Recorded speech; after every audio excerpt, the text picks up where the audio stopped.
జాంబవతి, స్వామి నీ 18 మూరల పట్టు చీర కచ్చమ్మనుకు వీలుగా తెచ్చి నా మందిరమున పెట్టుము. రుక్కు, నీ కంఠహారము, లోలాకులు, దుద్దులు, బుళాకి వేగమే కొనితెమ్ము.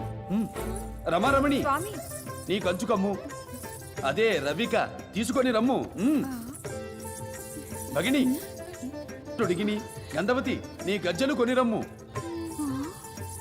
వయ్యారులు, నీ వడ్డాణము, నీ కరకంకణములు కొని రండు. స్వామి, సత్య,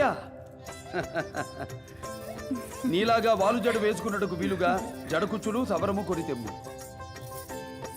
మా ఆడవారివన్నీయు మీకెందుకు స్వామి? మీరు ఆడువారు, మేము ఆడించువారము. ముందు తెండు, ఎందులకో తదుపరి మీకే తెలియను.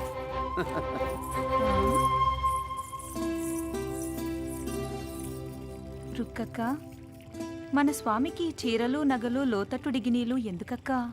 అదే అర్థం కావడం లేదు చెల్లి. ఆ రంగనిలా ఏ అంగనకైనా ఇచ్చుటకేమో. చెల్లి, ఇక మన సంగతి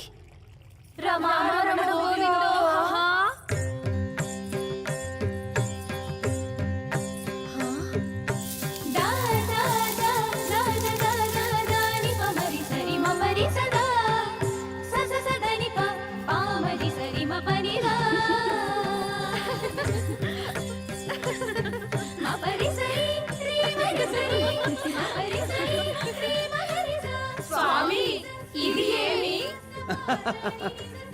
ఆ రంగణ్ణి అమృతబాట నుంచి మరలించాలిగా, అదే ఇది. ఇప్పుడు చెప్పండి స్వామి, మీ గొంతు